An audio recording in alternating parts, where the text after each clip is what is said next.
اعوذ باللہ من الشیطان الرجیم بسم اللہ الرحمن الرحیم سورہ الممتحنہ، اس کی آیات ہے 13 اور اس کے رکوع ہے 2 اور یہ مدینے میں نازل ہوئی۔ بسم اللہ الرحمن الرحیم۔ اللہ پاک آیت نمبر 1 میں فرماتے ہیں، اے ایمان والو، تم میرے یعنی اللہ اور اپنے دشمنوں کو دوست نہ بناؤ، تم اپنی دوستی کی وجہ ان تک خبریں پہنچاتے ہو، یعنی اللہ کے دشمناں جو ان کے دشمناں ہیں لوگوں کے، ایمان والوں کے، ان سے دوستی مت رکھو اور تم دوستی کی وجہ سے ادھر کی خبریں ادھر تک پہنچا دیتے ہیں، حالانکہ وہ اس حق کے ہی منکر ہے جو تمہارے پاس آیا ہے، یعنی جو رسول آئے ہیں اور وہ حق ہے رسول اللہ، اور رسول اللہ کے پاس جو قرآن آیا ہے وہ دونوں چیزوں کے سے انکار کرنے والے لوگ ہیں۔ وہ رسول اللہ صلی اللہ علیہ وآلہ وسلم کو اور تم کو اس وجہ سے تمہارے وطن سے نکالتے ہیں کہ تم اللہ پر جو تمہارا پروردگار ہے ایمان لے آئے ہو، اس لیے اگر تم اللہ کی راہ میں جہاد کرنے اور اللہ کی رضا تلاش کرنے کے لیے نکلے ہو تو پھر ان سے دوستی نہ رکھو، تم ان کی طرف دوستی کے خفیہ پیغام بھیجتے ہو، حالانکہ میں خوب جانتا ہوں جو کچھ تم چھپاتے ہو اور جو کچھ تم دکھاتے ہو، اور جو شخص بھی تم میں سے یہ حرکت کرے سو وہ سیدھی راہ سے بھٹک گیا ہے۔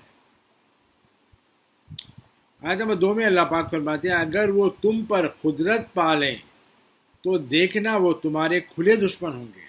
یعنی اگر تمہارے اوپر ڈومینیشن ان کا ہو جائے گا تو دیکھنا کہ وہ تمہارے کھلے دشمن ہوں گے جس سے یہ لوگ دوستی بنا کے رکھے ہوئے ہیں، اور وہ اپنے ہاتھ اور اپنی زبانیں تمہاری طرف برائی کے ساتھ دراز کریں گے، یعنی اپنے ہاتھاں بھی تمہاری طرف دراز کریں گے اور زبان بھی، یعنی زبان سے بھی بد کلامی کریں گے اور ہاتھوں سے ماریں گے پیٹیں گے بھی، اور آرزو مند ہوں گے کہ تم کسی طرح کافر ہو جاؤ، ان لوگوں کی خواہش رہیں گی کہ تم بھی کسی طرح کافر ہو جاؤ۔ آیت نمبر 3 میں اللہ پاک فرماتے ہیں، تمہیں قیامت کے دن ہرگز نہ تمہارے کافر و مشرک قریبی لوگ فائدہ دیں گے اور نہ تمہاری کافر و مشرک اولاد اس دن تمہارے درمیان مکمل جدائی کر دے گی۔ اس دن کیا کریں گے؟ تمہاری اولاد، کافر اولاد جو ہے، مشرک اولاد جو ہے، وہ بھی اللہ تعالیٰ اس دن بول رہے ہیں کہ اس دن فائدہ نہیں دیں گے، اللہ تعالیٰ اس دن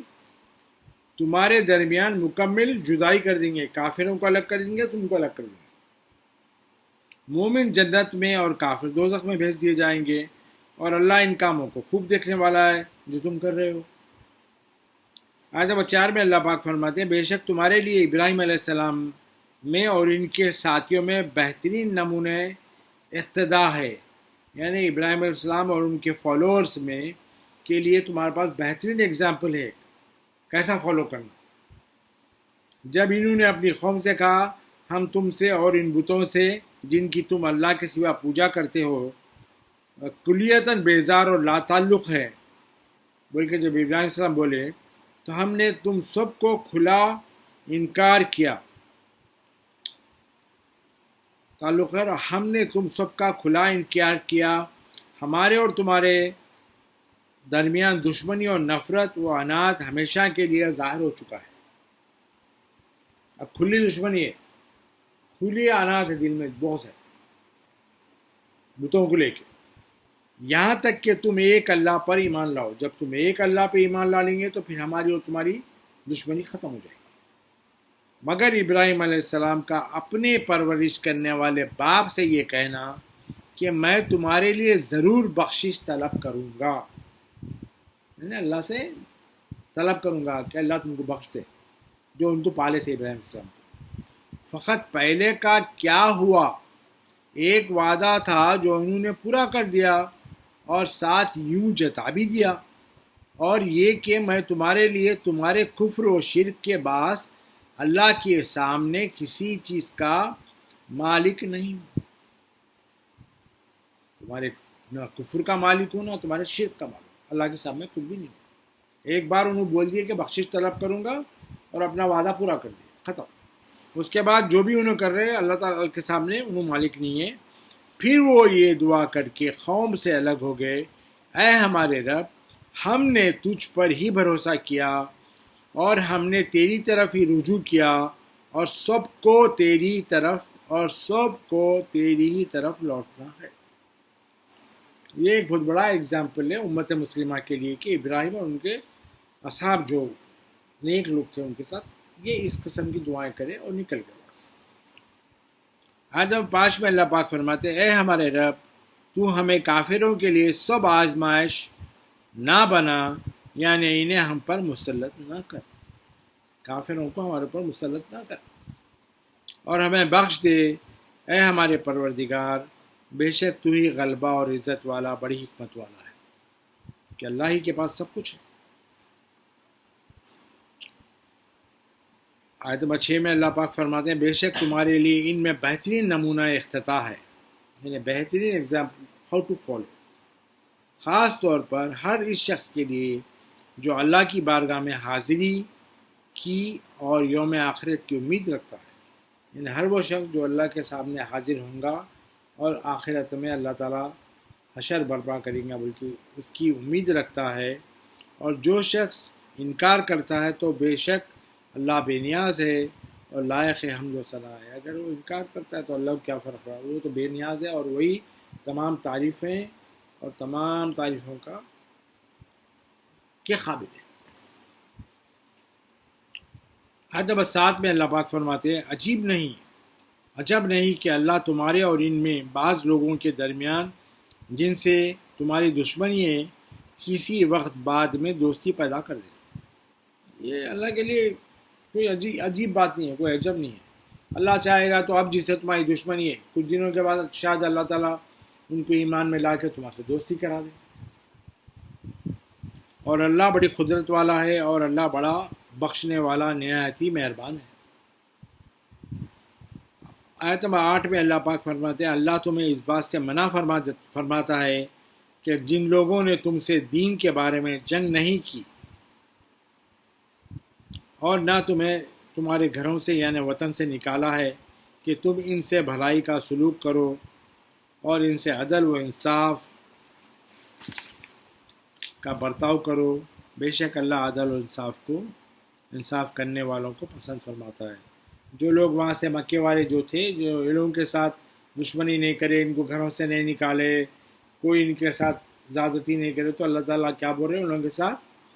اچھا برتاؤ کرو، عدل و انصاف کے ساتھ رہو، اللہ پسند فرماتا ہے عدل و انصاف کرنے والوں کو۔ آیت نمبر 9 میں اللہ پاک فرماتے ہیں، اللہ تو محض تمہیں ایسے لوگوں سے دوستی کرنے سے منع فرماتا ہے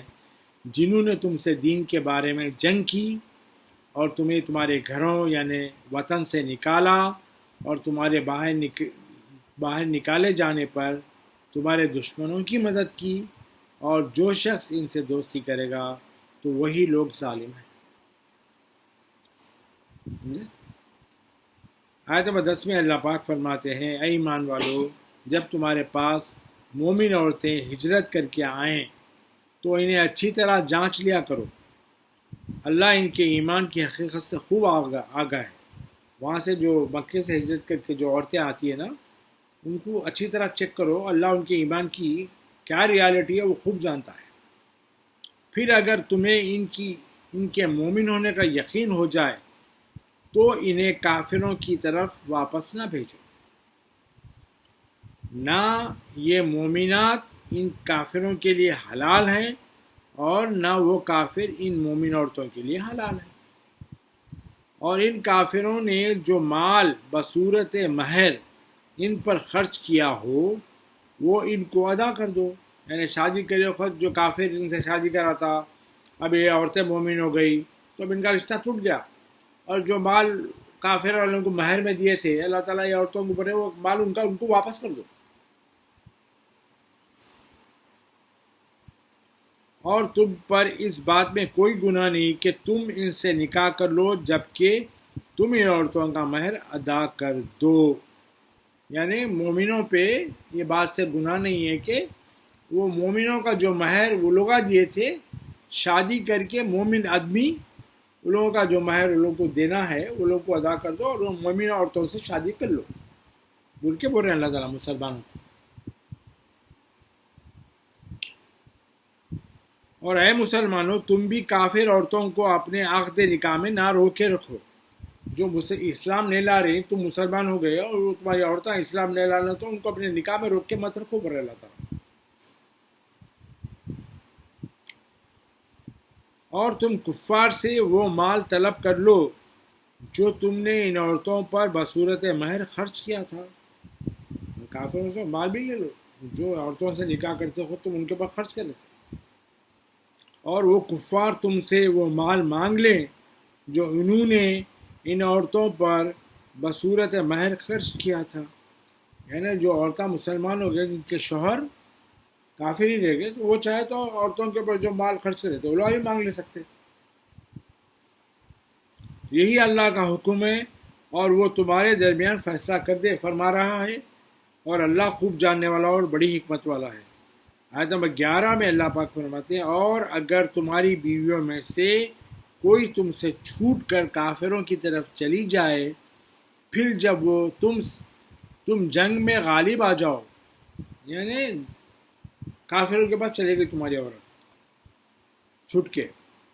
اور جب کافروں کو جب تم ڈومینیٹ ہو جاؤ جنگ میں تم جیت جاؤ اور مال غنیمت مل جائے تمہیں پاؤ تو اس میں سے ان لوگوں کو جن کی عورتیں چلی گئی تھی اس قدر مال ادا کر دو جتنا وہ ان کے مہر میں خرچ کر چکے تھے. مال غنیمت میں اگر آ گیا ہے تو اس میں سے ان لوگوں کو جن کی عورتیں چلی گئی تھی یعنی سمجھو فار ایگزامپل میری عورت بھاگ کے چلی گئی تو میں اپنی عورت پہ جتنا مہر خرچہ کرا تھا نا تو بولے تو چلے گئے. اب جنگ میں مال غنیمت مسلمانوں کو مل گیا تو اللہ تعالیٰ حکم کر رہے ہیں وہ مال غنیمت میں سے میرے کو اتنے پیسے دو جتنا کہ میں وہ عورت پہ جو چلی گئی اس کے اوپر خرچہ کرا تھا مہر دیا تھا.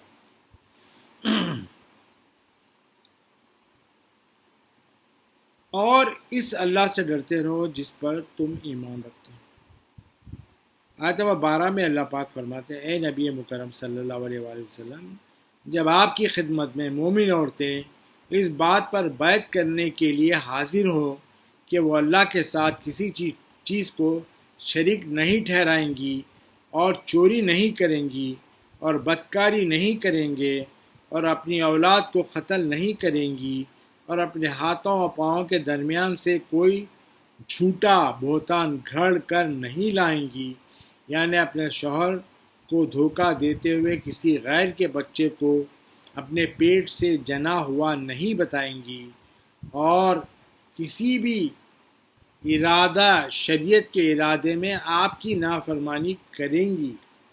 جو بھی شریعت کا حکم ہے اس کے بارے میں آپ کی نافرمانی نہیں کریں گی بلکہ اگر یہ بیعت کریں گے تو آپ ان سے بیعت لے لیا کریں اور ان کے لیے اللہ سے بخشش طلب فرمائیں بے شک اللہ بڑا بخشنے والا نہایت ہی مہربان ہے. آیت نمبر 13 میں اللہ پاک فرماتے ہیں اے ایمان والو ایسے لوگوں سے دوستی مت رکھو جن پر اللہ کا غضب ہوا ہے بے شک وہ آخرت سے اس طرح مایوس ہو چکے ہیں جیسے کفار اہل قبور سے مایوس ہیں. اللہ تعالیٰ ایمان والوں کو بول رہا ہے کہ ایسے لوگوں سے دوستی مت رکھو جن پر اللہ غضبناک ہوا ہے اللہ کافر مشرکوں پہ غضبناک ہوا ہے تو ان سے دوستی مت رکھو. بے شک وہ لوگ جو آخرت سے اس طرح مایوس ہو چکے ہیں یعنی کفار مشرکین آخرت کے بارے میں اس طرح مایوس ہو چکے ہیں جیسے کفار یعنی خبر والوں سے مایوس ہوتے جو خبروں کے اندر ہیں ان سے کیسا مایوس ہوتے ہیں وہ لوگ ابھی اپنی آخرت سے مایوس ہو چکے ہیں. صدق اللہ العظیم صدق مولانا رسول اللہ.